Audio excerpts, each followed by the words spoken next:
Good news, everyone.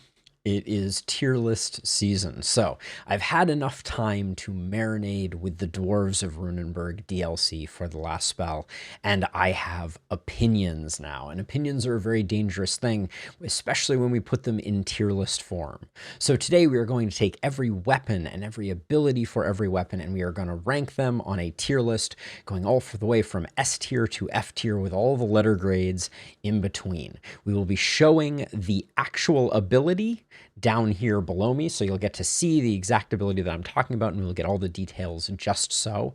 It is not easy getting these screenshots, but we'll do our best, and we are going to rank all the things. So without further ado, let's dive into our weapons and abilities tier list update for the Dwarves of Runenberg.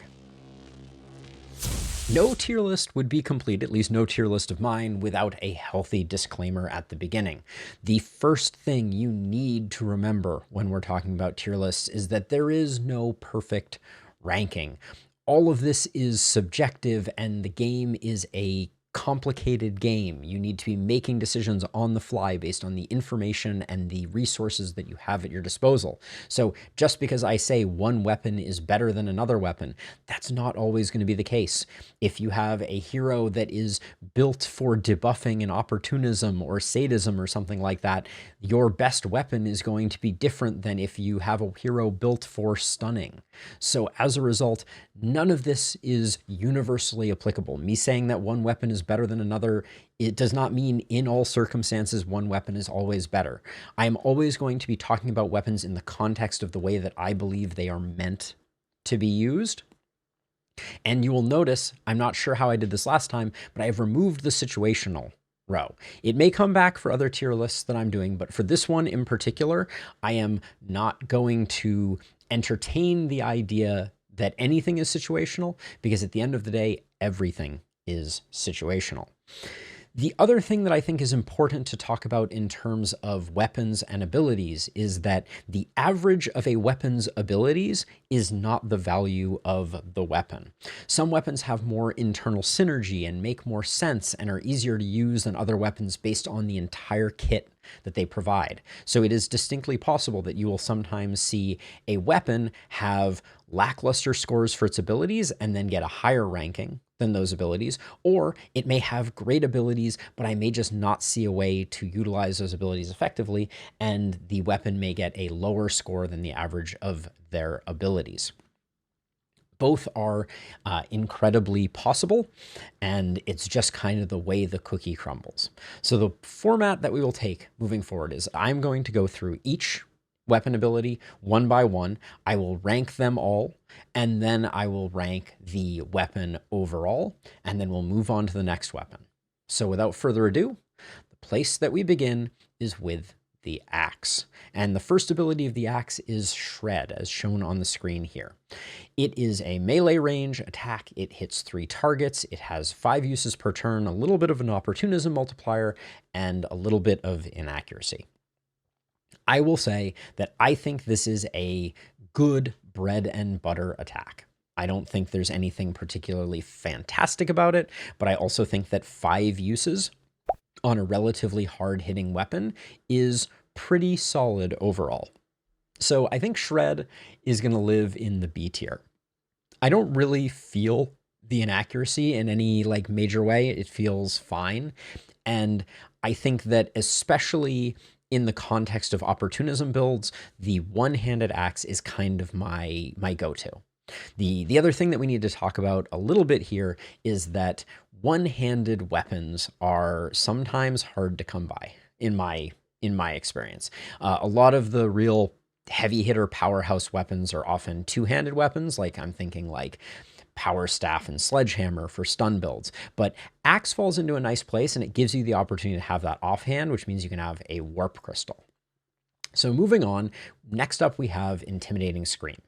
Intimidating Scream is kind of like the peanut butter to Shred's jelly, in the sense that it is not necessarily super useful in its own right. Like, debuffing damage is fine for the next turn. We can talk a little bit about damage debuffs. We've gotten a new one on the War Shield, but At the end of the day, the reason that I am using Intimidating Scream is because of the triple combo that it enables. Intimidating Scream is exactly 2 shreds stacked on top of each other, one behind the other, which means that for 3 AP, you can drop an Intimidating Scream and then have Opportunism enabled on the front row of enemies, then move forward 1 and do it again, which I think is a really beautiful internal combo. Standalone, I think Intimidating Scream is probably like C tier, because I do think there's some value to debuffing the damage of boomers or archers, or if you have like a fledgling hedgehog hero, aka like a spiky counter berserk hero, a little bit of damage debuff can be a pretty nice thing.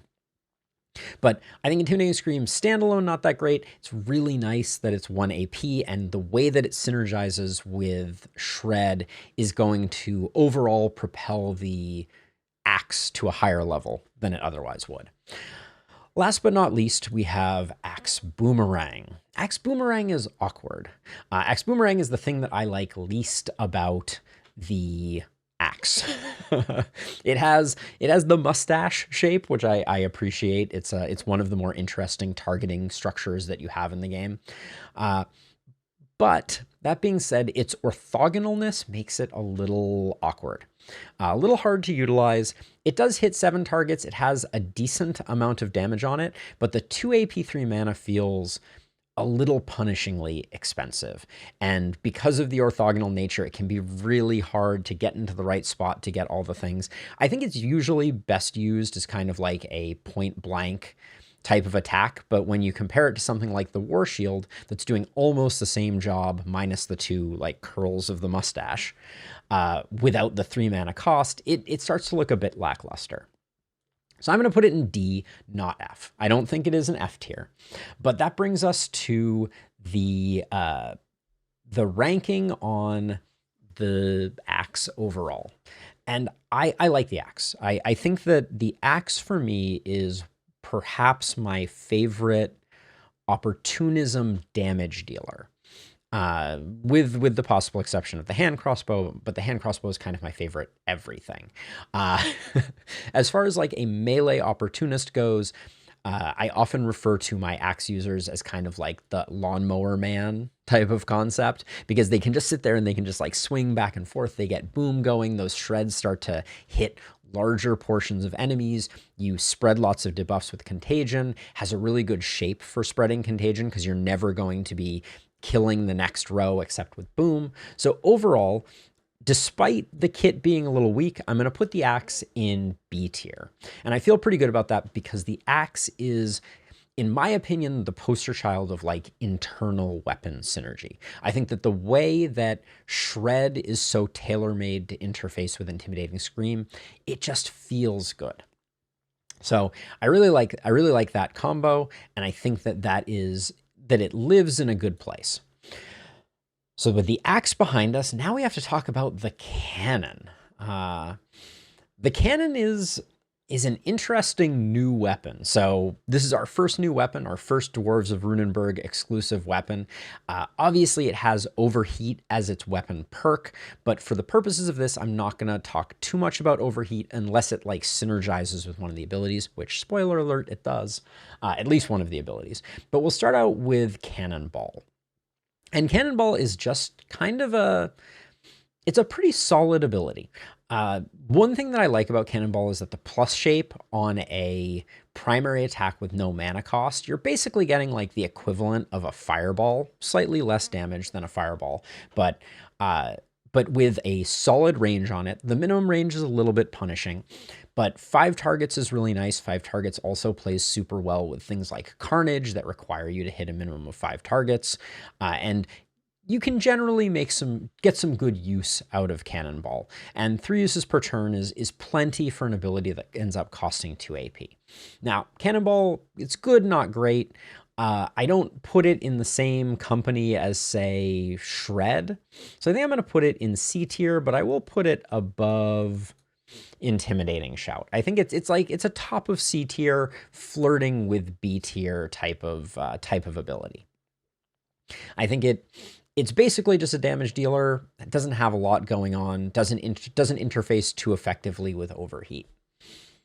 Rocket Jump, though, very interesting. So when Rocket Jump first came out, I think it was very strong and it lacked range modifiable due to a bug. Now with range modifiable, I think Rocket Jump is extremely good as a mobility ability. The 2 movement cost is a little expensive when you compare it to something like Stunning Entrance, but overall I think it's pretty good. The vision on it is lovely, and I think the thing that bumps it up to A tier, which is where I am going to put it, is that overheats Fire Blast if you are overheating, ends up proccing after you land. So you land and then you get that second attack, and that second attack is benefited by things like proximity shots. So you can get a decent amount of damage out of Rocket Jump.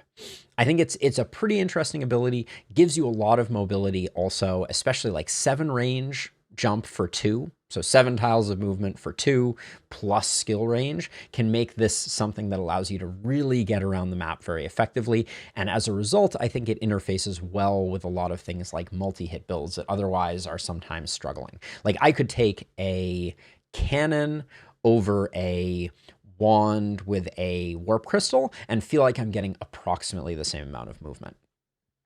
And that brings us on to Mortar. Mortar is one of the biggest abilities in terms of its vertical height. Go figure. Not that that's particularly important. But the thing on Mortar that is just like your jaw hits the floor when you see it is that range 7 to 21. That's pretty crazy. Mortar is pretty crazy. Mortar is the fact that you get 2 uses of Mortar, and Mortar has such a high stun chance on the primary and a decent stun chance on the secondary has made me more than a couple of times consider using Cannon with Rocket Jump and Mortar as a replacement for, say, Power Staff on a stun build. I think Mortar just has the ability to be like, oh, there's that enemy across the map. Why don't I drop a stun on them and not have to worry about them anymore? I think Mortar is a surprisingly strong ability. It is really only held back by the 2 AP cost. The 1 mana is incredibly fair. Like I could see Mortar having like a slightly different balance and being like 1 AP 3 mana, and I think it would still be incredibly effective. And oftentimes I find myself getting to the end of a turn and wishing I had that second AP for Mortar. But Mortar is good. Mortar is another strong contender, and I think, gosh, it's really, I think it's top of B tier. I think it's good. Oh, gosh, it is really good. I think it's going to end up low A tier. I'm going to put it low A tier for now. And this is immediately going to test our system because my overall feelings on the cannon are not going to match how great I think all of these abilities are. Spoiler alert. But moving on to Armageddon, the last ability. And Armageddon is our new multi-hit AoE, the first of its type, and it is 3 AP and 3 mana, so steep cost, but you're hitting 5 targets for relatively nominal damage. It does have vision on it, which is a new addition with the recent update, which I'm very pleased with. But you're hitting 5 targets per multi-hit. And the range is 3 to 7. So, and it has a base multi-hits of 3. So relatively low on the overall scale. So Armageddon is interesting. I have not had great luck with Armageddon. There have been very few times where I've been like, oh, Armageddon is out of control. And most of the times when Armageddon is really popping off, any multi-hit ability would be popping off. You know, you have a hero, they just have a ton of damage, they have a lot of multi-hit, and you're just like, yeah, I can just delete everything on the screen. And it doesn't really matter if I'm using Magic Missile or the hand crossbow, it's just kind of happening. And Armageddon wastes a lot of AoE. It is very hard to find these clusters of 5 that are distinct. Like this 5 dots in an X pattern does not tile particularly well. The way that I usually use it is I'll place it in one place and then I'll move it like 1 tile to the side, and that gets pretty good. But then when I move it 1 more tile, I end up doubling up on the extreme. Like the left edge of one lands on the right edge of the other. And if I'm hitting hard enough with enough crit power and enough damage, I'm then wasting those shots. And if I'm not, it's a little awkward to target. So perhaps to my surprise, I think that Armageddon does not crack A tier for me. It's a good ability. It's a little hard to benefit from, and I think that I will put it, I'm going to put it top of A tier, though. I think it's better than Shred. Is it better than Shred? Shred's really good. I don't know. I think it's below Shred. I think it lives somewhere there. And then overall, that means that the cannon needs to live somewhere.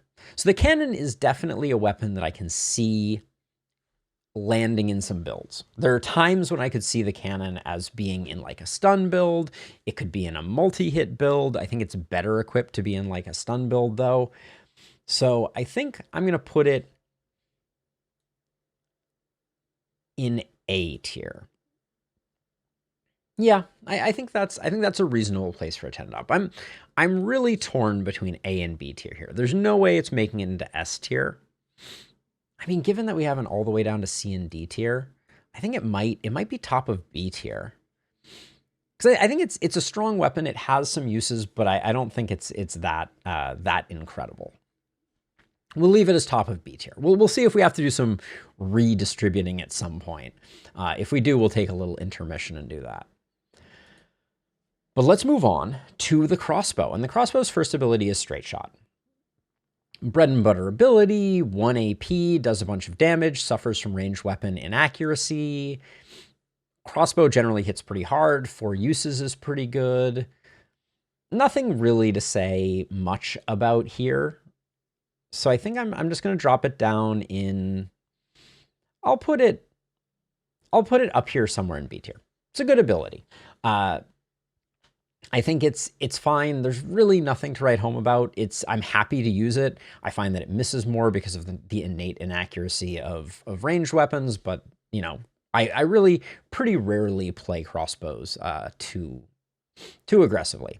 Heavy bolt, on the other hand, I do think is exceptional just because of its high damage number. The thing hits like a friggin' truck, and I like where it ends up. I don't think it's on the same level as like Mortar Rocket Jump, but I think it's pretty good, firmly in A tier. I like the damage that does. It's great. You line yourself up, you take out that pesky splitter, that pesky bat that you were having a hard time taking out early on with those.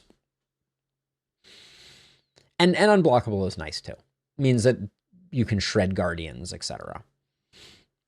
Then we have Impaling Bolt, which has armor piercing. Great for taking out armored enemies, good for lancers and those types of things. The orthogonal aspect of it makes it a little difficult, but the 1 AP makes it a pretty solid attack, generally speaking. Being able to hit 4 targets for 1 AP with a little bit of mana means you can push your hero when you need to, but you don't have to. So I like this. I do think that it probably lives, I think it lives above Armageddon overall. Like, I would rather have an Impaling Bolt than an Armageddon in almost any scenario. Which brings us to the last but not least, Explosive Bolt. 2 AP, 3 mana, kind of expensive, hits a little less hard than your heavy bolt, and does a fair amount of damage. Has a nice target. I think the plus symbol, as far as targeting goes, is one of those ones that you can usually find pretty good use out of.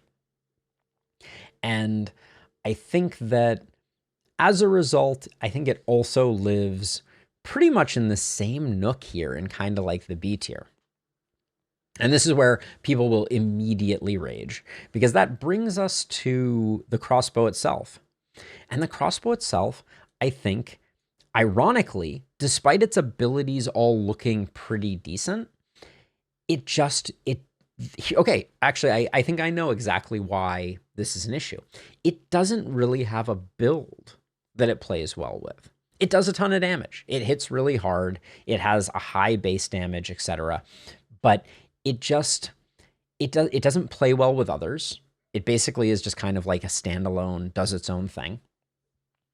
And I always find it a little awkward to make it work. Everything just feels a little like out of place. The way that piercing shot and explosive bolt play together, the way that heavy shot is the slightly better cousin of straight shot. All of it just, I don't know. It feels kind of samey. I think it's a fine weapon. It's a weapon that I really like to see early game, but I'm never creating a build around it. It has very little scaling capacity. Like you're not going to get some multi-hit and all of a sudden it's going to become a monster or something like that.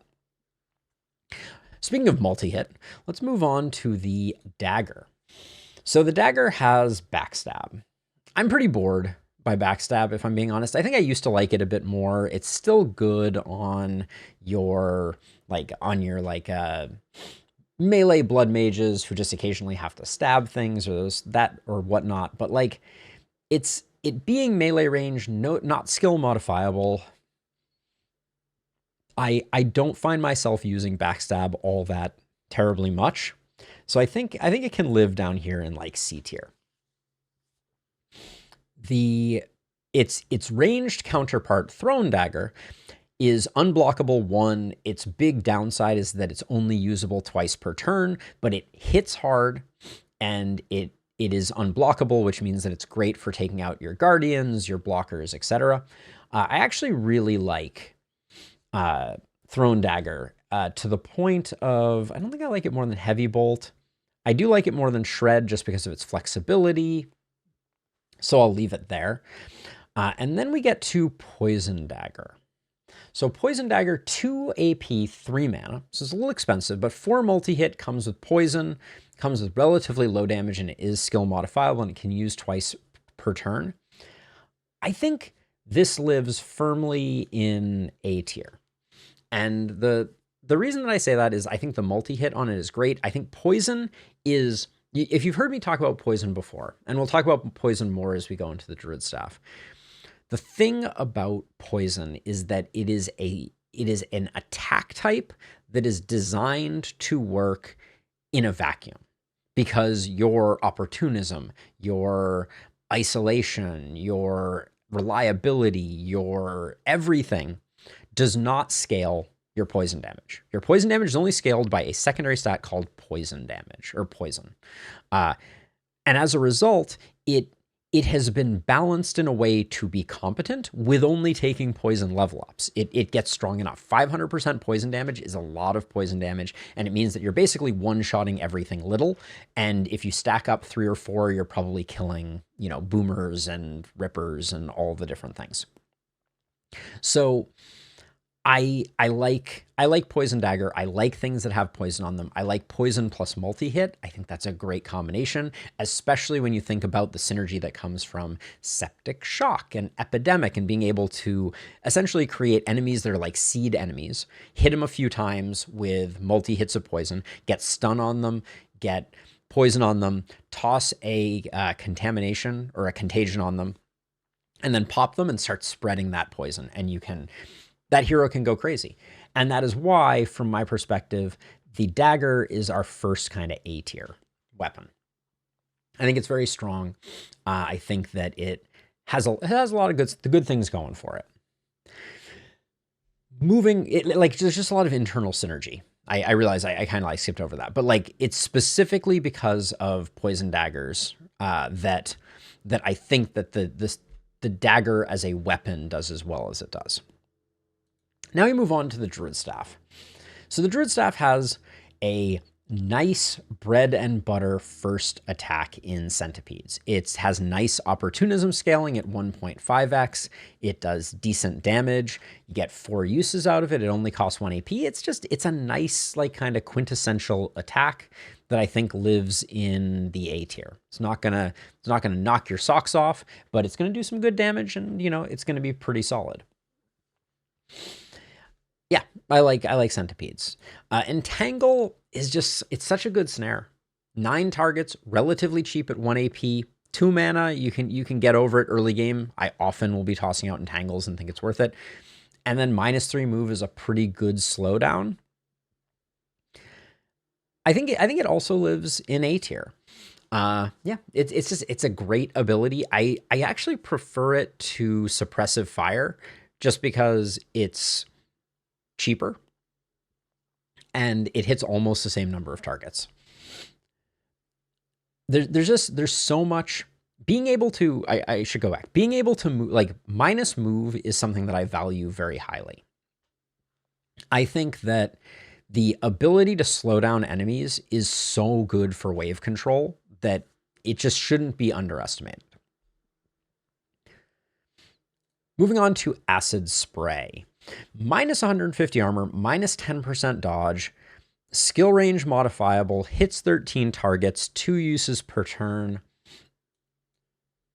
Thank you for filling F tier. I have probably never used this ability. I think the only thing that could, I can't think of anything that could make acid spray particularly good. So let's take a moment. We'll take a sip of our drink and we will accept that acid spray is trash. And we'll move on to Bee Sting. All right, Bee Sting, 2 AP, 3 mana. It's a little expensive. Has the same base poison as Daggers. Has 5 propagates on it, and the poison lasts for 3 turns. You can use it twice per turn. I do like Bee Sting. I think that it's a strong ability, and it is only held back by like a dynamic of the game. And this is one of the things that is always hard to factor into tier lists. If you are not playing with corpse strats, and what I mean by that is like if you're not having enemies enter your haven and killing them in your haven in order to maximize the corpse piles and specifically the corpse mountains that you're getting, you're leaving money on the table for lack of a better thing. Whether you like that strategy or not, I know it's somewhat divisive as a strategy, but like at the end of the day, you are leaving money on the table because there's value that you could be getting. Propagate attacks like this just struggle because you find yourself killing things outside of the haven that you didn't necessarily want to, and you find yourself spending a lot of AP trying to control the propagate so that you can get some value. Get more value out of it. That being said, 2 bulkies standing next to each other, Bee Sting is just like the greatest thing you could ever do. You just watch it ping pong back and forth between them and stack up massive amounts of poison, potentially stun them also. So Bee Sting is good, but I can't put it in A tier. I think I want to. I wanted to, but I'm gonna put it up here above Piercing Bolt. Because I think it's good without being like, I love the Druid Staff for Bee Sting, but like 9 times out of 10, I can't use it because I'm like, oh, the collateral damage from it would be too much. That being said, it has massive destructive capability. And if there was a map where I felt like I had to like absolutely put the pedal to the metal and kill everything as quickly as I possibly could, and the map had high enemy density, this would be my weapon, no question. I can't use it in its current form because it kills things before they have a chance to move into my haven. And that's a problem. And if I wait for some things to come into the haven, I end up killing a bunch of things outside the haven, trying to kill the stuff inside the haven. So that, and I think last time I put Druid Staff in A tier, but this time I think I'm going to put it at top of B tier. I think I would prefer a Dagger for a poison build 9 times out of 10 over a Druidic Staff. And that's sad because I really like the Druid Staff. I just think that it's hard to make work. Very exciting. We are now moving on to our second new weapon of the tier list. We have the Gauntlet here. And the Gauntlet starts out with Snap. And the first thing that I will say is the Gauntlet rework gave the Gauntlet a lot of identity. And I'm pleased with where it ended up. But let's talk about Snap specifically. So Snap is a 4-target attack. It has very high base damage. The 40% perk damage that you were getting from the Geo Reservoir was baked right into the weapon. So this is perhaps the hardest hitting one-handed weapon in the game. Like citation needed, ignoring momentum, etc. Just like in terms of base damage, I think the Gauntlet might be king of the castle. And the downside to Snap and to all of the Gauntlet's abilities is this 1 to 2 range. And it's a big downside. And then the other piece is we have a new enabler in the -8% resistance. We have a new resistance debuff in addition to the tome. Now we also have snap. It has a very nice opportunism multiplier, but the range is very limiting on it. And the damage on the secondary attacks is basically, from my perspective, designed primarily to get you to proc Georeservoir faster. And to that end, what I would have loved to have seen here to make this a bit more usable from my perspective is more secondary targets. Like, what if snap hit a primary target and then hit the 6 behind in like an intimidating scream 2x3 matrix? Then snap would be really effective at enabling Georeservoir potentially, and it's not like it's killing the secondary targets, but it is stacking up more resistance. That would probably be too much.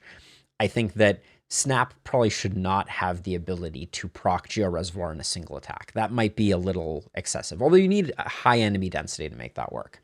So overall, snap, it's a hard one to place, but I think I'm going to put it at the top of C tier. It's not that interesting, for lack of a better something other. I'm not happy when I'm snapping. It does hit really hard on an opportunism target. It is putting out a lot of damage. So maybe it comes up a bit in my book. Maybe I put it somewhere in like B tier. It's okay. I should give it credit. It is a very large single target attack. Like, it is, it's like if centipedes didn't have range but hit harder. And I think that range is important. So I'll put it somewhere in B tier. I will repent. And now we'll move on to Shockwave. Shockwave is interesting. I don't think Shockwave ended up the way anyone wanted it to, if I'm being honest. So it's again, moderately high damage, moderately short range, obviously modifiable by the range dynamic we'll talk about more when we get to the Gauntlet itself. Has the same high in accuracy, or has high in accuracy now, 5 propagate bounces, and it also has a snare on it. Now, we know I like snare, and this is no exception. I do think that Shockwave is the most interesting Gauntlet ability. And if Georeservoir is procced, the ability to project a snap halfway across the map is a lot of fun and very interesting. And having the snare associated with it does make it pretty useful. So to that end, I can't put it too high over here, but I think it lives somewhere in A tier. It's definitely the A tier ability. It's the ability that if I'm rocking a Gauntlet, I am excited to use, but it's still a little awkward. I think the 2 uses per turn is the thing that holds it back from being really like exceptional. Geocannon at 3x, hitting a 3x4 matrix, 12 tiles total, and it's orthogonal. I don't like it. I'll put it at like bottom of D tier. I don't think it's quite in that F tier category of being truly horrific, but like, it's hard to like Geocannon. The inaccuracy hurts a lot. The damage is good without being extraordinary. Unblockable is nice. You know, it is nice because unblockable and inaccurate go well together, because things with block rarely have dodge. But I don't know. It's a little limited and lacking. But now here's where I think things are going to get interesting, because I am actually going to put. Am I going to do it? I'm going to put the Gauntlet above the cannon and above the Druid Staff in B tier, like top of B tier, flirting with A. And the reason is because of the nature of the perk, right? We didn't talk a lot about Overheat, except to say that it plays well with Rocket Jump, but I think that the Gauntlet's perk elevates it. So even though, you know, it has like kind of a hodgepodge of skills, I think that it lives firmly in B tier because that ability to reach out a really long distance on subsequent hits makes it interesting. Now, as soon as I say that, I'm kind of sitting back and I'm going, is this just the new shiny? You know, am I just like seduced by the fact that this is kind of like a cool weapon? I don't know. I like its uniqueness. I want to reward it for its uniqueness. But realistically, do I think that I'm going to be using it more than other things? I'm still searching for like the perfect build for it. I think I might be overvaluing it. I think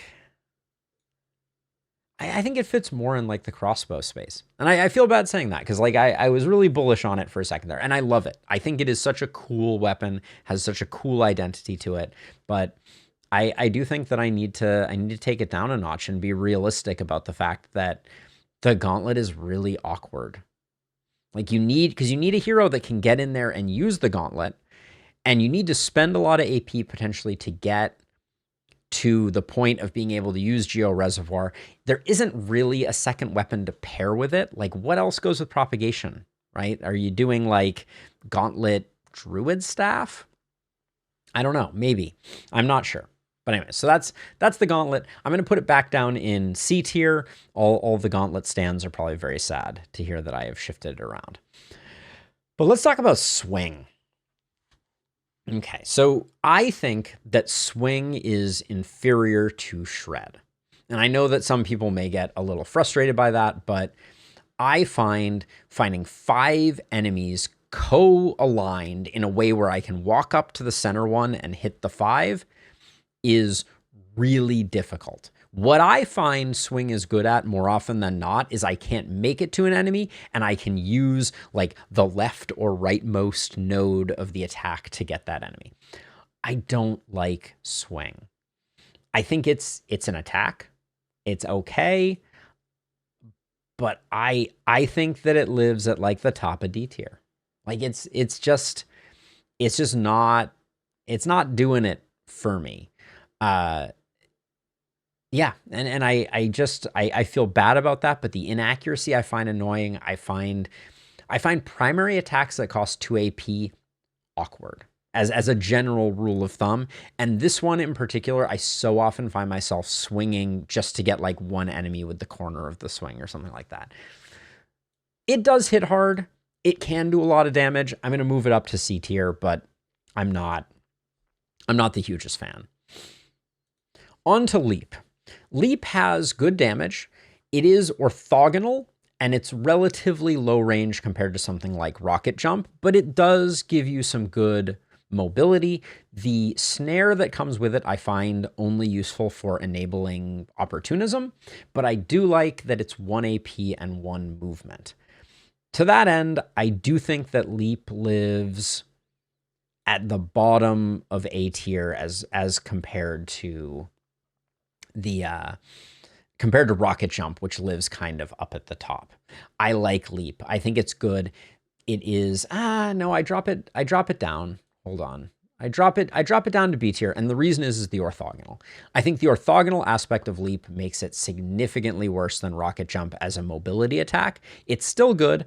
I'd even put it above Shred, I think, but orthogonal makes it hard to utilize in a way that certain other orthogonal abilities are not nearly as limiting. Berserker Rage. I think it's really good. You can use it on yourself or you can use it on someone else. You can do a lot of buffing with it. With Blessing, it lasts forever, and it's potentially a huge amount of increased damage. I think Berserker Rage I'm not going to sleep on. I don't often utilize it, but I think Berserker Rage lives firmly in S tier. It is that good. It is that cheap. It is that massive a damage buff. And the downside isn't that big a deal. It's also range modifiable. It's something I should think about using more often. And looking at it now, I'm like, yeah, it's pretty solid. Now for one that will ruffle some feathers, though. Super spin, 12 targets. Wow, incredible. Not really, in my opinion. It's 12 targets that are incredibly hard to actually secure. It is really hard to get into the middle of 12 enemies in this configuration, especially since leap is going to end up killing a minimum of one of them when you leap in, probably. It's just a really awkward. It's a really awkward ability that I will actually put kind of like in the top of D tier. It's supposed to be like one of these defining, like, oh my gosh, it's so incredible, whatever. It's just really hard to utilize. Shout out to the modding that I did before. I did a version of Super Spin where I made it multi-hit, and you got 4 L-shaped things that if you wanted, you could arrange around your hero into the same shape, and that was super awesome. That would make Super Spin super cool. And now the Great Axe needs to find a home. And I think it's in C tier. I'm not gonna go ham on it and be like super duper negative. It's incredible, I think, to see it ranked way down here when some of its abilities like leap are up here. Berserker Rage is our first S tier, but it just doesn't, to me, it does not come together as a weapon. It lacks some internal synergy. The movement ability is outclassed by so many other movement abilities. I just think that it doesn't come together when I'm sitting there with a Blood Mage and I'm like, well, I could take a spear or I could take a Great Axe. I will take a spear 99 times out of 100 and be very happy about it. It just, like, even the regular axe, like the ability for me to have a Blood Mage with a regular axe and get 5 swings at 3 targets, so 15 targets, plus if you count boom, that's another probably 20 targets on top of that. Like, the one-handed axe is doing so much more work than the two-handed axe because of that primary 2 AP attack. The two-handed axe is just AP hungry, and it limits its ability to be, in my opinion, a really productive weapon. Like, you're not going to see a lot of 2 AP primary weapons that are getting high marks, in my opinion, because I think they're a little bit limited. But let's move on to a weapon that's not going to get particularly high marks, the hammer. So the hammer has a high base damage. Can't knock it for that. It has no range modifiable skills, I don't believe. No, it does. Crush is range modifiable, and we like Crush a little bit. But before we get there, first we have to do Bash. Bash is just not great. You get a lot of uses of it. You get 5 uses. It does hit hard. It is unblockable, which we're not really in the market for a lot of unblockable. But you need a ton of movement, and it's not helping you out with that movement in any way, shape, or form. So I'm gonna put Bash down here with like Super Spin. It can live in the bottom area there. I don't like Bash. It's not great. Crush, on the other hand, I like Crush. I wish it wasn't orthogonal, but it pairs so well with some opportunism builds. The problem is that it's limit 2 per turn, which means that I can't give it that much love, but like the 1.3x opportunism multiplier on a relatively high base damage, hitting 2 targets, and it's range modifiable. It's not bad. It's like up here with Shred, in my opinion. It's a little lower than Shred because you don't have 5 uses of it. Maybe I'll put it like with Snap, somewhere in that neck of the woods. And then the hammer's last ability, Stomp, 2 AP, 2 mana, very high stun percentage on all of the targets that it's stunning, but no range modifiability means that it is just such a... It barely compares to what you're getting from the Sledgehammer, and this is so expensive at 2 AP, 2 mana. I think this is firmly down here in D tier, and it means that I think overall the hammer is our first D tier weapon. I'm just looking here. I'm trying to decide if I want to go lower. I think we can firmly put it in D tier, and we can be very content with that. Now into the hand crossbow. Ooh, quick shot. Pretty awful skill. Nobody likes it. Doesn't do any good work. Just kidding. Quick shot is out of this world. Ascends to S tier without any hesitation. We just know. Multi-hit on a 1 AP attack that you can use 4 times per turn that's range modifiable. Like, what? What are we even doing? It's too good. I want more than anything an equivalent of quick shot in the form of propagate. I know that I probably won't use it that much because this is so targeted, right? You pick the specific people that you want to shoot with it. It's amazing in Sadist multi-hit builds. It's amazing in regular crit multi-hit builds. It's amazing in basically any build. It's amazing in poison builds for the next skill, which I guess we should move on to because quick shot is just amazing. We don't need to talk about it for a long time. Then you have slow death. Highest base poison in the game, I am relatively sure. And it comes with a snare. What? What are we even doing? Again, slow death. Not quite as good as quick shot, but still insanely good. The reason that slow death is so good is because it is targeted, and again, it's free at 1 AP. Like, what are we even doing here? You put this on a bulky, and you're like, I don't have to worry about that bulky for a couple of turns. You put it on a boomer, and you're like, oh, you're not blowing up on my wall anymore. It is so flexible. It is better than Berserk, for sure. So yeah, so far the hand crossbow has 2 abilities that are S tier. Like, it is no wonder that we like it as much as we do. But let's move on to Blaze. Blaze, now we have a weapon that has multi-hit, and then it also has propagation, and it's incredibly cheap again. 1 AP and 2 mana for a decently high damage, range modifiable, propagation attack. Like, Blaze, again, is really good. I'm not quite going to go as crazy with Blaze as we've gone with some other things. It's still, ironically, better than Shockwave in A tier. But yeah, everything about the hand crossbow is so good. My hand is forced. It has to live in S tier, and it's just an amazing weapon. I'm not going to waste a lot of time talking about it. There's really no downsides to it. It fits into so many builds so well. Sadist multi-hit builds, some of the strongest builds in the game, and the hand crossbow is single-handedly responsible for that. Plays so well with quick reload because it is so AP cheap. All right, let's move on to something that will not get such high marks, the Longbow. So Longbow's primary skill has a little bit of an isolation modifier. It has decent range on it. You get 4 uses per turn.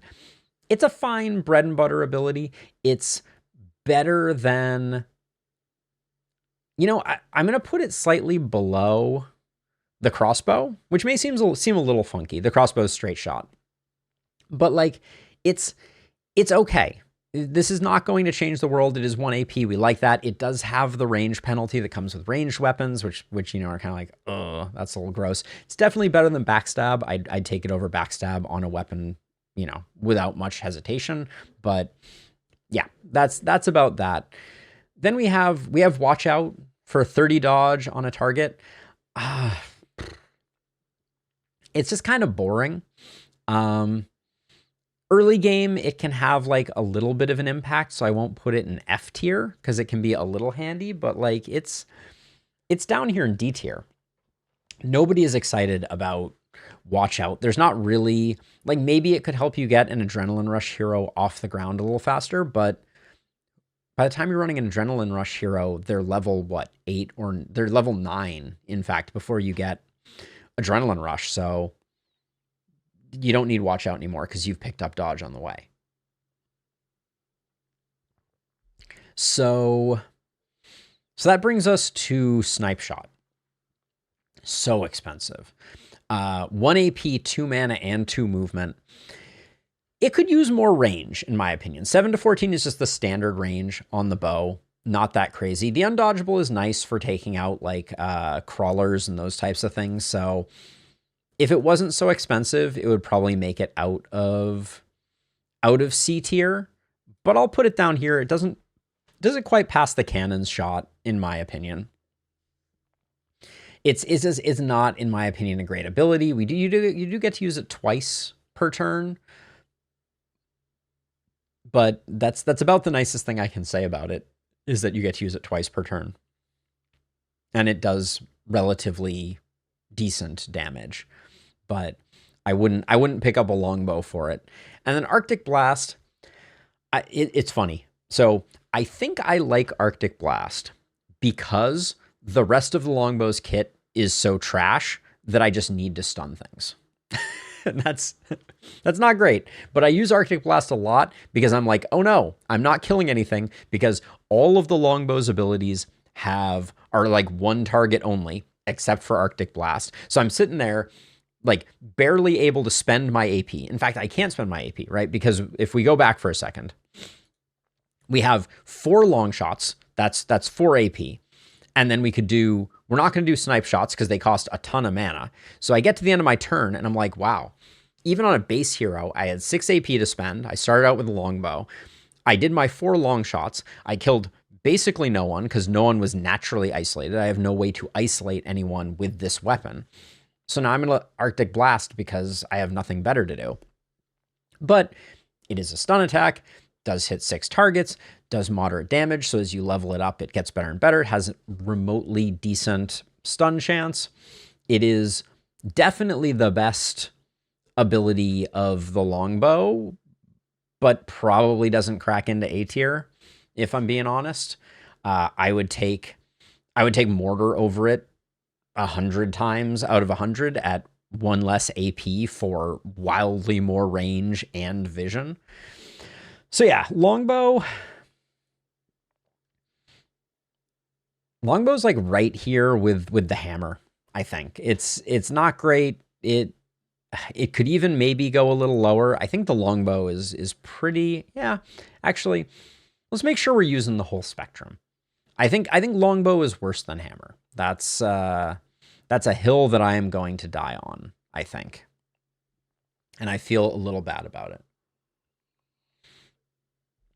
But let's move on. Sorry, Longbow, but you're just so awkward. It really is. It's one of those weapons. It has no skills that are bad, but it just completely lacks any synergy. There's no build that I want to build around the longbow. There is no there's no external synergy. There's no weapon that I think pairs brilliantly with the longbow. I think there are probably people right now watching this going, you know what pairs super well with the longbow? The shortbow. Because you use the shortbow and you use Rain of Arrows, and I'm like, okay, you just spent 4 mana to get 2 isolated targets. It's not really feeling great. So yeah, longbow, I think it is firmly deserving of my first F tier. I'm at peace with that. And we need to start breaking into F tier. We got to use the whole spectrum. I didn't talk about this in the disclaimer, but if we're putting everything in A tier, we're not doing a good job with the tier list. We need to have a bell curve, right? We want to have most of the stuff in the middle, a little bit of high points, a little bit of low points. Anyways, moving on to Magic Orb. In fact, it is a 5 use per turn. We like that. The range is a little lower than the longbow's attack, but we get 5 uses of it. And I think it's just more interesting. So I'm gonna put it up here. I'm gonna put it off Snap. I think it's okay. I think Infect is a pretty average good skill. Like, it's way better than Backstab. It's like a long range version of Backstab. Yeah, I like it a fairly decent amount, which is going to be bad news for the orb because it's all downhill from here. So we have Putrid Ball. Putrid Ball is 2 AP and 2 mana for poisoning 9 targets for 30 poison. The base poison, in my opinion, the base poison should be higher and the turns of that poison should be lower. And it should probably also still be 1 AP. Putrid Ball is just in a rough place. It lives down here with Geocannon where I'm like, when do I use this? There was a while where I was like, you know what I can do with this? I can use it twice on top of itself and trigger 9 septic shocks. And then I was like, I just spent 4 AP and 4 mana to maybe stun 9 enemies and put some poison on it. Not good. Better than Watch Out, but that's not saying much. Then we have Death Ray. 2 AP, 6 mana. It is orthogonal. We don't love orthogonal, but it targets 9 enemies in a perfect line. We have talked before about how hard it is to find lines. The only thing that Death Ray has going for it, that the Great Axe's swing ability does not have going for it. Where did I put swing at the end of the day? Ah, there it is. The only thing that Death Ray has going for it is that it costs a bunch of mana, but at least if you have a bunch of enemies lined up against your wall, you can zap them all in a line, or you can shoot through things a really long way. Death Ray has some funny uses, and I'm going to put it here just to disrespect the Great Axe. But you know, it's not a not going to be a game changer, but I think firmly the magic orb lives here in D tier, just above the hammer. It's still a better weapon than some of the other ones, but I rarely find myself particularly liking it. There was a while where I was like, oh, Druid Staff orb is a good combination. I just think that Druid Staff hand crossbow is such a better combination that it doesn't quite work out. Pistol, and specifically pistol shot. I like my momentum abilities. I'm not going to lie about it. And I really love the pistol. Like, I have an emotional attachment to the pistol, ignoring everything else. The pistol is going to, for me, well, the pistol shot is one of my favorite momentum attacks. And I'm going to put it in S tier. And the reason is that I think that it plays so well with proximity shot, has a good momentum modifier, 4 uses, it is range modifiable. I think pistol shot is one of the, if not the best, it's up there with Magic Bash, but one of the best attacks for getting big numbers and for taking out big enemies. Then we have grappling shot, which I do like grappling shot. It has follow on it, so it's great for building momentum. It's great for creating some mobility and some map control. Once you get a little bit of isolation on it, it pretty much does a good job.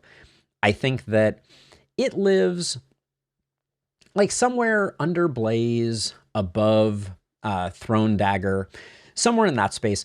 I like it quite a bit. I think that grappling shot, the orthogonal aspect of it makes it a little weak. It's definitely not as good as the Sword's Dash, but the Sword's Dash is quite good, and it's good for building up momentum. And then Grape Shot Blast. There's some interesting things about Grape Shot Blast. So the first thing to note is that proximity shot triggers off the nearest point of Grape Shot Blast. So you can get a lot of damage on the whole AoE. This triangle AoE is one of my favorite shapes because I think that it is very easy to find enemies in a cone like this. Like this shape occurs naturally in enemies quite frequently. 9 targets is good, undodgeable is handy, and it's putting out decent damage for 2 AP, 4 mana. I'll use it once a turn and I'll be happy with it. I think I'm going to put it over here. It definitely is better than Explosive Shot from my perspective. And I think the pistol is tough. I think the pistol is my favorite momentum weapon. And I think that might give it S tier. I really like the resistance reduction on the Scepter. Maybe I'll put it top of A tier. I'm gonna try and be a little more protective of S tier here. I think it's really, really good. I love the pistol, but like I said, I'm a little emotional about it and not necessarily strictly objective. Next up, we have Power Staff. Power Staff is starts out with Pillar of Light, and Pillar of Light with a little bit of skill range starts to get really, really strong. The accuracy debuff I don't care about, but the fact that it is debuffing in a 9x9 for 1 AP is extremely strong. A very good enabler for a lot of builds. I am really tempted to put it in S tier, but I'm gonna put it in A tier. And we'll talk about, like, I think it's top of A tier. It's exceptionally good. Tons of debuff, tons of opportunism enablement from a relatively cheap skill that also hits relatively hard, and being a magic ability gives us some additional boon there. Then next we have Stunning Entrance. For 1 mana, 1 AP, and 1 movement, you get a relatively high percentage stun, a follow if you want it, because this doesn't have to target anyone with that middle tile. So you can just use it as a stun, has a long range, has vision, stunning entrance, extremely good. I would say under quick shot, above slow death, which is very high praise. But on stunners, being able to stunning entrance just to stun people, amazing, really good. Then we have Scorching Wave. 2 AP, 2 mana, slightly expensive, but still very good. The 2x opportunism multiplier is exceptional. Lots and lots of damage coming out of that.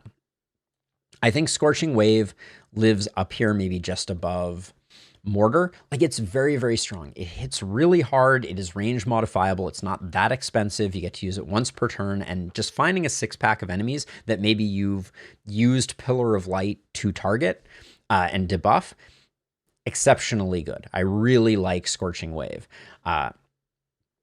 which leads us to Flamethrower. 2 for 5, just does a bunch of damage. We do like the triangle shape, so we're not going to be too hard on it, but it's definitely like, it's definitely more down here for me. Like, maybe I'll put it a little above Snipe Shot and Cannon Blast. Could go bottom of B tier maybe. I just don't use it very often because it's so expensive. Maybe I'll put it with Deathrite because it is very expensive. Not in love with Fire Thrower, but the rest of the kit of the Power Staff carries it to be, in my opinion, enabling for so many builds. You have it anything with an opportunist tilt or a stun tilt, the Scepter is just so extremely strong. That being said, I do think it has some competition now, so I'm going to put it like top of A tier. It's not game-changingly strong. Okay, which moves us on to the Rifle. Rifle Shot is 2 AP. It is an undodgeable attack, relatively high damage, range 12. I'm going to put it below Cannon Shot just because the single target nature of it makes it very hard to use. It's very expensive. We talked about how 2 AP skills I think are generally difficult to use. Don't love Rifle Shot. Hip Shot, on the other hand, I do actually quite like. I think I'm going to put it up here with Centipedes. Surprisingly, I think A tier is a safe place to put it because the opportunism multiplier, even though it's only 1.25x, with the additional damage is pretty good. Actually, I'm going to move it down from Centipedes, but I'm going to leave it in A tier because I had forgotten. You have the inaccurate from this plus the inaccurate from being a rifle makes it very accuracy hungry, which we don't really love. Then we have Suppressive Fire. It is, in my opinion, a slightly worse version of Entangle on the Druid Staff, just because it is more expensive, 1 extra AP. Does a little bit of damage, has an accuracy debuff that we really don't care much about, that it's not particularly impactful. So I'll put it down. I'm going to put it at top of B tier because I do think that the longer range on it and the width on it make it strong from a wave slowing perspective, but I would still almost always prefer Entangle just because it is cheaper. And then we finish up with Assassinate, 2/2/1, unblockable, has isolation, has a long range, is high damage.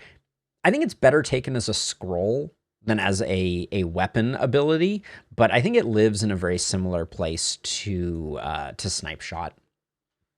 Just not a game-changingly good ability, in my opinion.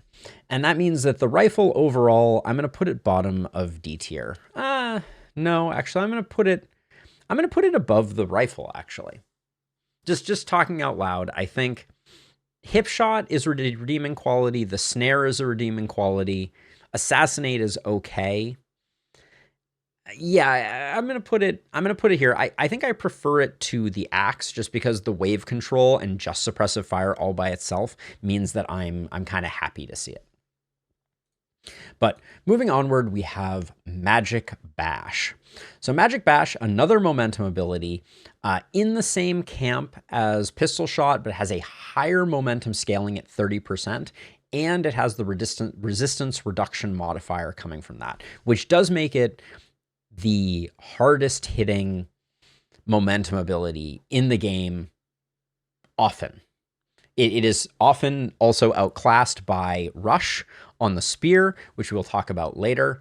But yeah, I think it is very good. It's great for taking out Twisted, especially like charged up Twisted. So I like Magic Bash. 5 uses per turn feels extremely generous and very good. So I like the Scepter. I like Magic Bash. I think Scepter Pistol is my general go-to for a momentum hero. A lot of people prefer Sword. But what I will say is that Sword, your movement hinges on using AP, and with Scepter Pistol, you can get 100% utilization of almost all of your AP just from running from target to target and having inertia and relentless proc between them. Then we have Windwalk. It's nice to have the ability just to add a little, use those last couple of AP at the end of the turn to get yourself out of the place that you are. I don't want to give it too high marks. I think it's like in the same space as Leap in terms of being, you know, good without being great. And then we have a Propagate Stun in Hammer of Faith at 2 AP, 3 mana. I use this more than I would expect to because it's just nice to have like an AP dump at the end of the turn once you're done taking out all of your high value targets. I think it's very comparable to bees in my opinion, because you're not building these heroes for stuns. So the stun isn't that useful. I wouldn't give this to a stunning hero to try to use it, even though you get 2 uses per turn. But yeah, I think it's pretty good. And then I think the Scepter, like the Pistol, lives in the same rarefied atmosphere as the Pistol up in the A tier as really high value weapons. Momentum is very strong. If you can build momentum, it's good for business. Moving on to the Shortbow and Straight Arrow. Pretty unremarkable skill. It's fine. It's nothing to write home about. I think it lives in the same space at the bottom of B tier with other skills that just hit one thing. Maybe below these two because it has slightly less weapon damage associated with it. Power Shot then is just good base damage. It is up here. I think it lives, I'm going to put it like next to Rocket Jump. Like it's slightly better in my opinion than Heavy Bolt, but basically indistinguishable. The low range doesn't matter too terribly much, so I'm not going to be too upset with it. And then Tight Volley is -2 movement points on Tight Volley. Like it's just a little expensive. It fits into that same category as Suppressive Fire, but slightly less targets, where you're spending the same amount, but at least you're getting some slow. So I'm going to put it here because it is higher damage. So I think it is very comparable to Suppressive Fire while not being too crazy. And then next up, we have Rain of Arrows. At 2 AP, 4 mana, very hard hitting.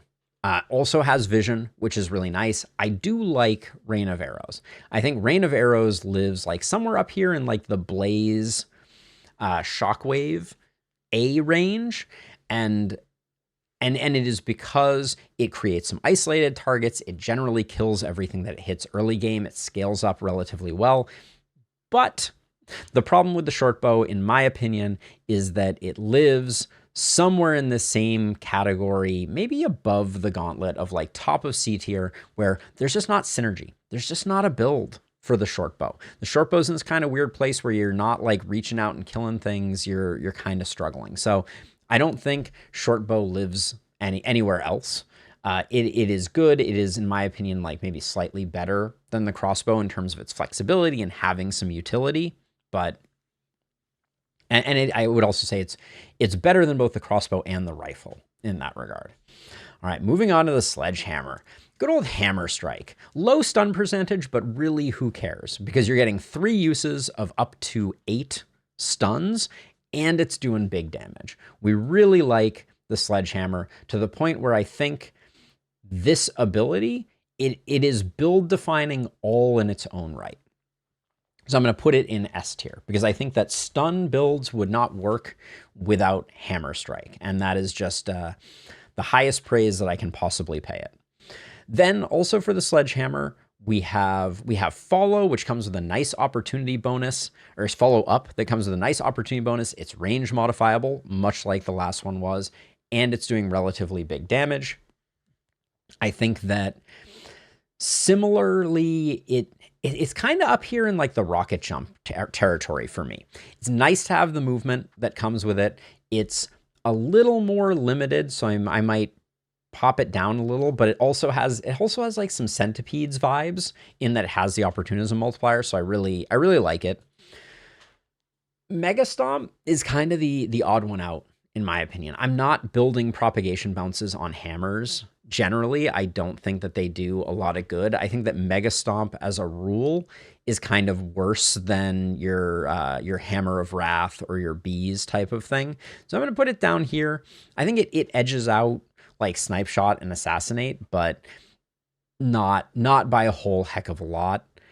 And then we finish with Ground Slam, which is just, it's big damage, it's a good shape, does a lot of work, and I think it is, in my opinion, slightly better than Explosive Shot just because of the melee damage, the undodgeable nature, and the price point is relatively right. It is very similar to Explosive Shot. I just think that it is, in fact, yeah, I shouldn't make it that much better. They are very, very similar. Explosive Shot just doesn't have undodgeable.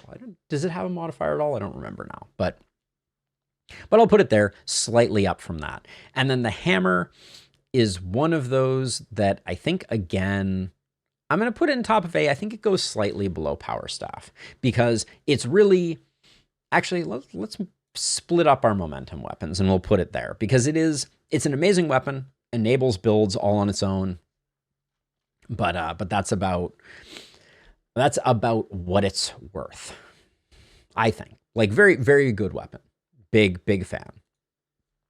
Spear. Spear's an interesting one. I've been doing a lot of thinking about Spear, and we'll talk about it overall, but we start out with Impale, which to me lives in this same space. I'm gonna put like top of C tier. 3 enemies, very high base damage, hitting pretty hard, get to use it 3 times per turn, costs 2 AP, one of the better 2 AP abilities. But not knocking anyone's socks off. Then you pair that with Rush, also just 2 AP, high base damage, low momentum scaling, but momentum. So I think it's not in the same category as like Magic Bash, etc. But I'm gonna put it like high B tier as far as momentum abilities go. It's doing a lot of damage. The high base damage plus momentum, both exceptional. So yeah, a fan of that. Then we have Flurry of Strikes.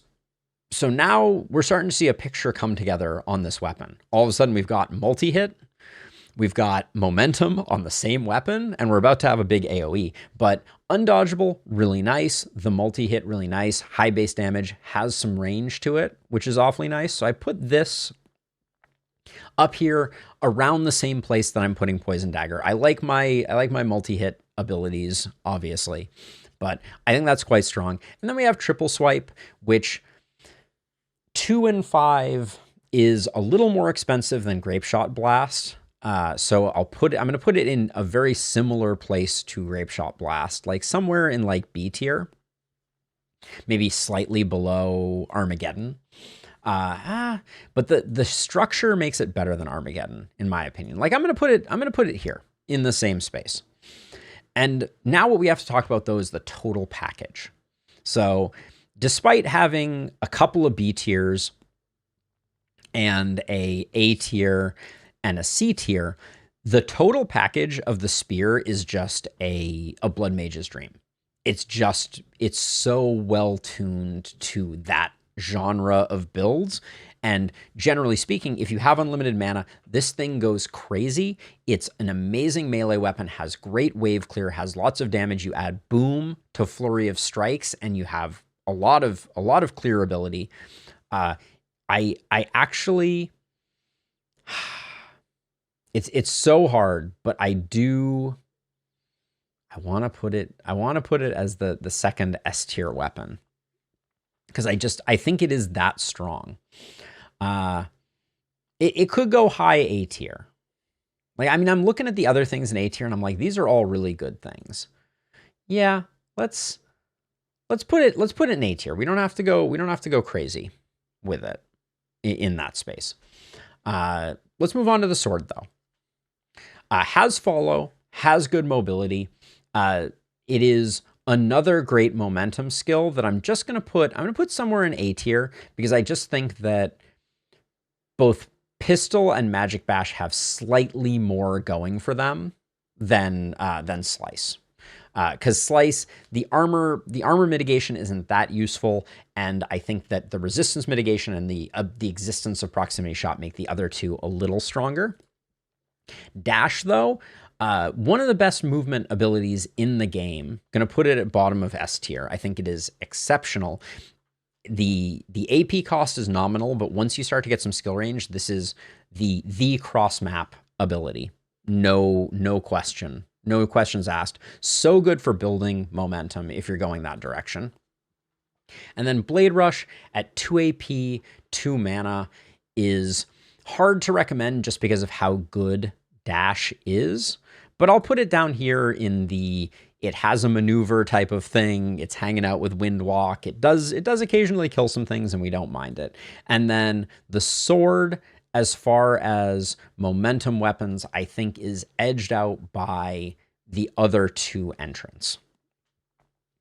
And I'm starting to notice that A tier is kind of oversubscribed, but that's okay. I'm not too mad at that. So let's move on to the Tome of Secrets. Tome of Secrets, people will know from my previous tier list, I'm not the hugest fan. This is a large damage range. The range is decent on it, but like Shadow Bolt is very unremarkable, and to me lives in the same, like, we're all basically normal attacks, B range type of space. Weakening Touch is definitely the standout. It's the reason to take the Tome. On Sadist builds, it can be very strong. I will put it bottom of S tier. Like, I think the amount of resistance reduction that it can stack up, the amount of damage reduction that it can do, I hang on to Tomes just to neutralize waves, and this is the ability that does the wave neutralization. Fireball, on the other hand, I find very lackluster. I find it to kind of be a, like, I'm going to put it somewhere down here, like a worse version of like Explosive Shot, etc. Like, it never seems to do a lot of damage. The armor piercing doesn't feel super impactful, and it feels expensive at 4 mana. And then Lightning Bolt, put it down here with Death Ray. I think it's just, it doesn't pop off. Like, there is rarely ever a time, like Lightning Bolt, because of its high base damage, just is constantly fizzling itself out. It takes a right turn, it kills the wrong guy, it can't get back out. It's helped a bit with Volatile, but it's really hard to recommend. And then the Tome overall, to me, lives in like this like B tier range where I'm not super thrilled by it, but you know, I think it still has some applicability. Moving on to the two-handed sword, Slash is wildly boring. Extremely bad. Lives down here at the, maybe even at the F tier. No range modifiability, 2 targets, doesn't hit that hard. Blech, gross. Don't like it. Thrust is a momentum, but the scaling is bad. It's just outclassed by Rush, which lives here. So maybe I'll give it the benefit of the doubt and put it in C tier. Like, not top of C tier though. Nice to have, but I'm never building a momentum hero around this. Charge at 1 AP, 2 mana, 1 movement is the only one that really has any redeeming qualities to it. If you're asking me, I think that it's not terrible. I'll put it like somewhere over here. I think it's not as good as like Bees, but it does, you know, it is a movement skill. Like, I think it's better than Leap. So maybe I'll put it like over here under Bees over Leap in the B tier. But Charge is nice. It does good damage. The orthogonal limits it a little bit, but you do have the ability to get some movement out of it. And then Sword Blast, it's not how swords work, but you know, whatever. It is just a worse version of like Scorching Wave, but significantly worse version of Scorching Wave. and more expensive than Scorching Wave. So like I'll put it down here, maybe like with Flamethrower, not in a great place. And perhaps to no one's surprise, that makes the sword our second and lowest F tier. It's not a good weapon. It needs some love. It needs something to kind of like zhuzh it up a bit. So let's move on to the wand. Sword of Damocles. Undodgeable here makes a big difference. There's still a question of if Shower of Blows is going to become not resetting on turn end, but in its current configuration, it's such a good bread and butter skill that I put it top of A tier. Just having an ability that you know is never going to miss, has good damage, has the resistance mod of magic damage, is all very excellent. Transfer. This is a hard one. So transfer, people love doing transfer shuffling. I transfer you transfer it back. Everybody is relatively the same. We only spent a couple of AP and everybody got a damage bonus. I think transfer is better kept till the end of the turn, not used at the beginning of the turn. At the end of the turn, it gives you the ability to be like, I left that guy in the wrong place. Let me transfer them out of that spot. Or, oh, I need an extra AP to kill that guy over there. Maybe you can give it to me. I like transfer because of the flexibility it gives. The damage buff, I think, is kind of secondary. But I'm going to put transfer at like the bottom of A tier. I think it's good. I think it's a little awkward to use because it has competing claims. I think that's pretty much it. I don't think the damage bonus is hard to use because at the beginning of your turn when you want to get the damage bonus, you don't have enemies that are down on AP or move. If the effect gave AP and move that could exceed the cap, we might have a different discussion. Then we have Magic Missile, 4 multi-hits for 2 AP, 4 mana. It hits hard, it has the resistance mod, it is a multi-hit ability, it's not that expensive, it's easily offset by Mana Collector. It's not as good as Quick Shot, it's probably better than Berserk, and lives in S tier in the 3rd place. It is still very good. It is the bread and butter of my crit builds and just very strong. And then perhaps, to no one's surprise, I think Wand lives firmly in the bottom of S tier because of that capability. And that brings us on to our last one, which happens to be a new one. Very exciting. Let's talk about the War Shield. So Breach is kind of blah. Of all of them, like, I think, we talked about Breach as it compares to like a free version of Axe Boomerang, but Axe Boomerang is way down here. And I think like Breach lives somewhere in the middle here. Like it's definitely better than Snap. It's probably worse than Shred. So I'm going to put it somewhere in the B tier. It's just expensive. The 2 AP, just expensive. That's the main issue. Shield Up, on the other hand, is an ability that I always want to use twice a turn because of the way this hero is meant to be taking damage via Perfect Guard. So I love the internal synergy of Shield Up, and I think that it lives kind of firmly in this really good camp of A tier skills. It's around Slice, it's around Power Shot, it's doing good work. The fact that the block scales up is also really nice. Moving Wall at 1 AP, 2 mana, 2 AP. It's a little expensive. Comes with a damage down, which is kind of a surprise. Has a primary tier of damage and then a secondary tier of damage. The primary tier of damage is almost always killing, the secondary slightly less so. The orthogonal nature makes it a little limiting, but again, we love movement skills on things that we love. It's got to be above leap, around charge, but it's got a bunch of damage coming in, which I think it bumps it up and leaves it in the A tier, maybe around Blaze, in my opinion. It's doing good work. And then Walls of Pain is our final skill. Very awkward, in my opinion. Not really super awkward. It's decent. The 12 targets is pretty good. It's way better than Super Spin in terms of being able to be utilized fully. It's kind of like 2 Scorching Waves from time to time. So I think like B tier is feeling really good for this one. And we'll just put it like around Grape Shot Blast. I think that's a fair comparison. It's maybe slightly better in my eyes than Grape Shot Blast. Well, if Grape Shot Blast didn't have Proximity Shot, but I think it's like, it's in the triple swipe area. It's doing good work. But here's the shocker. This is something that I've been thinking about. The War Shield's Perfect Guard makes it as a package really, really valuable, to the point where it's going to take the 3rd S rank slot. And the reason for that, in my opinion, is that it has enabled so many builds. The shield is just one of those interesting things that has made hedgehog spiky counter builds come to life. It's made blood mages a lot more interesting. It's made taking defensive stats interesting. And it's because these builds are not just, they're not just like interesting, like academically so, they're also effective. These builds are strong. They do occasionally get my heroes killed. Cough, boomers killing all of my heroes lately, but whatever. We haven't lost too many runs due to it. Just that one. But yeah, the War Shield I think is really interesting. I think it enables builds, it enables some very strong builds, and the 80% perk damage that's coming from it potentially for the right builds is just game changing. So that's going to do it for our perk tier list. We have been going and going and going here. I'm pretty sure this video is going to be one of the longer ones. Just looking at it, I'm pretty happy with the way things lined up. I think that hand crossbow and wand being up at the top makes a lot of sense. I think seeing the weapons, like we can just talk about the weapons that I use kind of in order of how frequently I use them. This tier list is pretty much a representation of that.